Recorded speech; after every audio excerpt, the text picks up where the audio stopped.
Dans le centre se regroupent de plus en plus les quartiers commerçants et les quartiers bourgeois. Dans le centre aussi s'établissent les banques et fréquemment les sièges administratifs des grosses entreprises industrielles ainsi que les divers services communaux.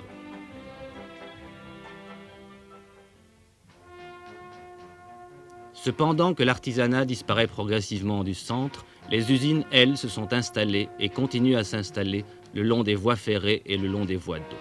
Mais le plus près possible de la ville, parfois même au cœur de certains quartiers habités, là où vit la main-d'œuvre, les ouvriers.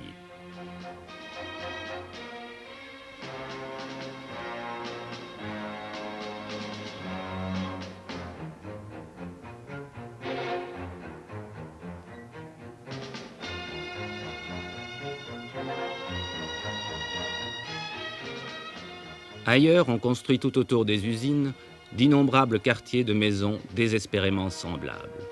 Dans ces corons, livrés au bruit des machines, à la poussière, aux odeurs et aux gaz nocifs, viennent s'entasser des milliers de familles qui ont abandonné la campagne dans l'espoir d'une vie meilleure. Elles forment ce qu'on appelle le prolétariat industrialisé. Plusieurs de nos villes finissent ainsi par être submergées par l'industrie. Leur extension est incontrôlée. Souvent, les parcs, la verdure, les derniers coins de campagne sont livrés à la construction et à l'implantation industrielle.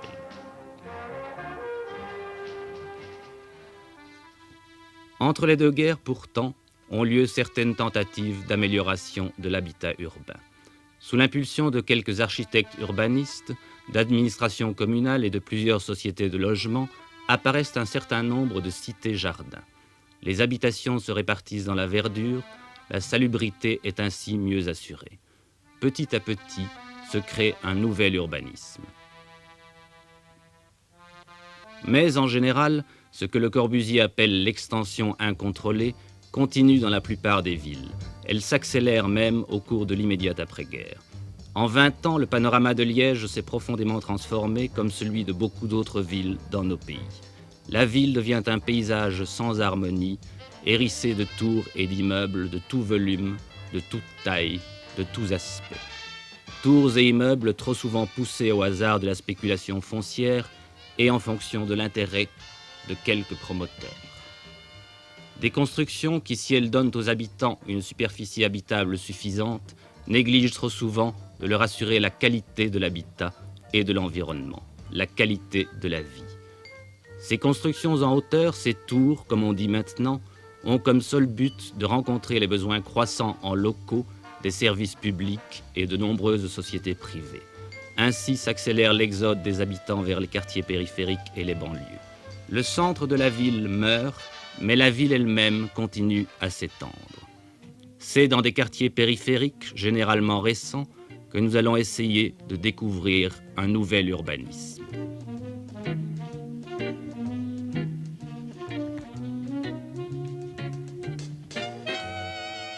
Sur la rive droite de la Meuse, à 3 km du centre de Liège, face à Herstal, a été implantée la nouvelle unité d'habitation de Droix, d'une superficie de 18 hectares.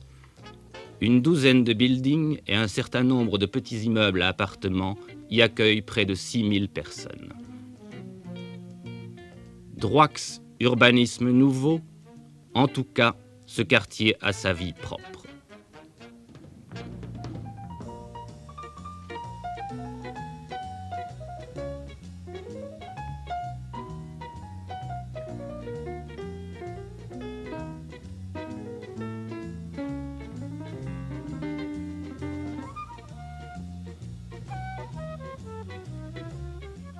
Il a sa bibliothèque, il a sa salle de fête très fréquentée par les habitants, il a sa crèche, son école maternelle, son école primaire.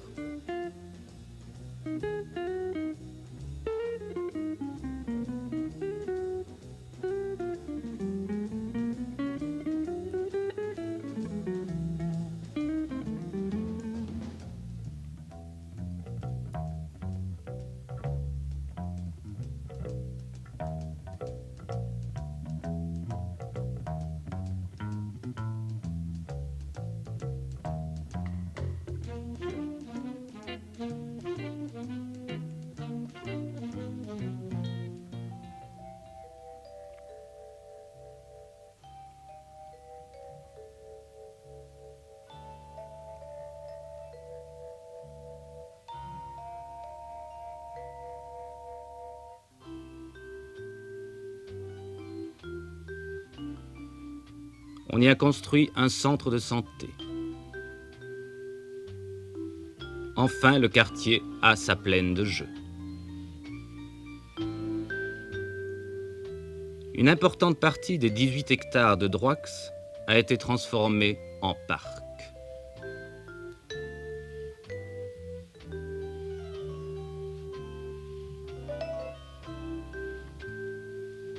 Ici, on se promène, on se rencontre, on se détend.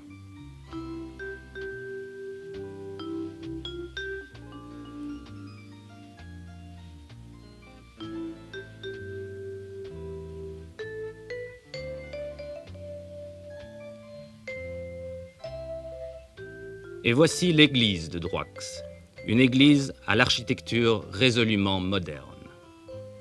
Incontestablement, on peut parler ici de vie propre au quartier. Pourtant, les circulations des piétons et des voitures ne sont pas tout à fait séparées, et les garages sont loin d'être assez nombreux.